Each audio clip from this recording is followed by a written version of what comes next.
Les nazis ont souvent été utilisés comme antagonistes dans les œuvres de fiction et les films en raison de leur représentation du mal. Mais leur implication dans des expériences, des poursuites et des expéditions étranges dans les domaines de l'ésotérisme et du paranormal, en font également des personnages intrigants. Une longue liste de nazis s'est aventurée dans le monde de l'étrange, mais l'une des histoires les plus farfelues qui ont émergé ces dernières années est leur prétendue participation à la chasse aux extraterrestres dans les montagnes de Russie.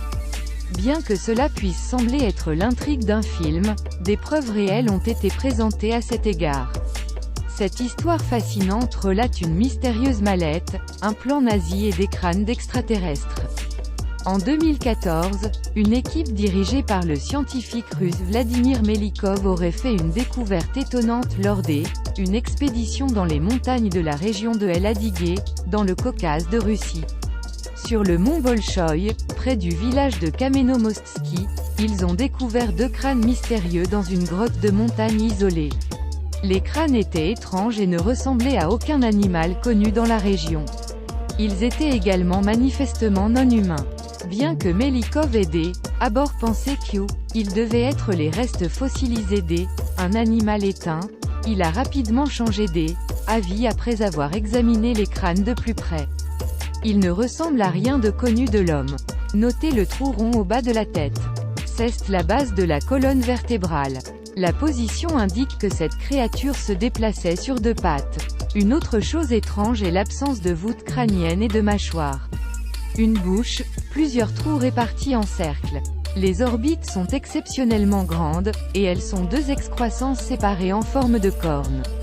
Cependant, les os du visage sont plats, comme chez les hominidés. Même en comparaison avec le crâne d'un ours, il est difficile de penser que vous n'avez pas dans vos mains les restes d'une créature extraterrestre. Selon Melikov, ces crânes seraient ceux d'un humanoïde bipède inconnu de la science.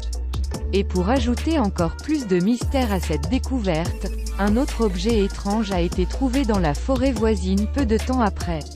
Selon la publication russe Komsomolskaya Pravda, il s'agissait une grande mallette brune en bon état, avec une poignée en cuir et qui semblait être très ancienne. À l'intérieur, on trouvait une photo d'un soldat portant une casquette de montagne et un uniforme nazi, ainsi qu'un anneau arborant l'insigne de la division nazie des troupes de montagne Edelweiss, ainsi que plusieurs cartes allemandes en couleur de la région d'Eadigé datant de 1941. Mais ce qui a attiré le plus d'attention était l'emblème de l'organisation nazie Ahnenerbe qui était visible sur le devant de la mallette. Alors, qu'est ce que l'Ahnenerbe? Vous allez bientôt le découvrir. Il est bien connu qu'Hitler et de nombreux dirigeants nazis étaient fascinés par l'occultisme, ce qui a d'ailleurs donné naissance au parti nazi lui-même, qui a commencé comme une sorte de fraternité occulte avant de devenir une puissance politique dévastatrice. Cette obsession pour l'occultisme a conduit à la création de l'Ahnenerbe, une organisation secrète fondée le 1er juillet 1935 par Heinrich Himmler, le futur chef des SS, Hermann Wirth et Richard Walter Darré.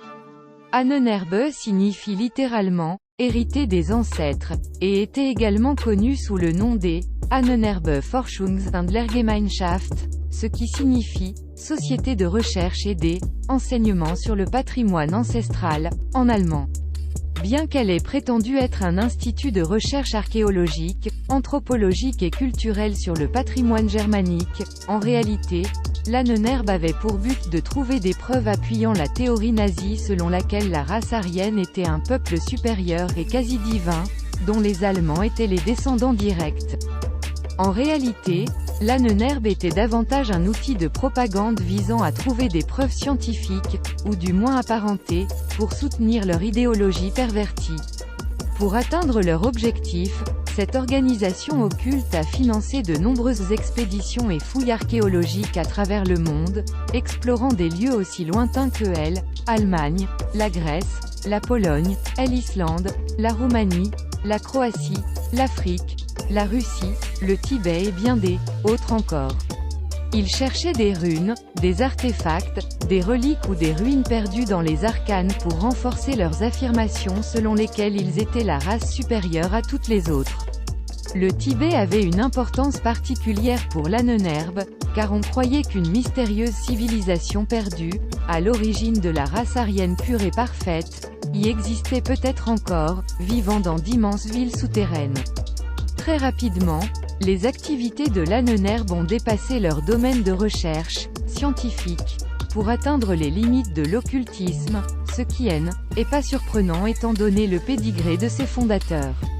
Herman Wirth, l'historien hollandais, était obsédé par la localisation de l'Atlantide, tandis que le futur dirigeant des SS, Himmler, avait une fascination intense et bien connue pour tout ce qui touchait à l'occulte, à un degré inquiétant. Himmler était un personnage trouble, ayant de grands desseins pour remplacer un jour la religion chrétienne par une de ses propres créations, et il était l'une des forces motrices derrière la divergence constante de l'Ahnenerbe par rapport à son but initial, devenant peu à peu un outil de l'occulte et du paranormal.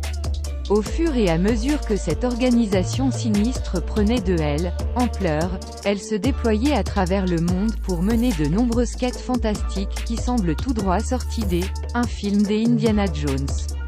Ils ont exploré des régions lointaines du monde à la recherche de terres perdues, de reliques anciennes, de textes mystiques, d'objets magiques, de curiosités étranges, de lieux paranormaux et d'artefacts surnaturels. Avec l'approbation officielle des nazis et une expansion rapide, l'Ahnenerbe a développé environ 50 branches couvrant tous les aspects de l'occultisme et du paranormal, y compris des domaines tels que la météorologie à long terme, l'archéologie, la recherche sur le paranormal, les ovnis et le surnaturel.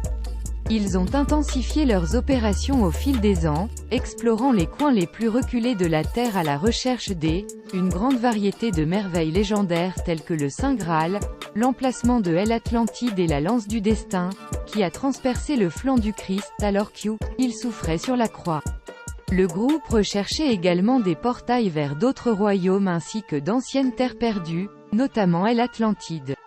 Leurs expéditions ont été influencées par une organisation tout aussi mystérieuse, la Société Thulé, qui cherchait une terre fantastique appelée Thulé, censée être le véritable lieu de naissance de la race aryenne.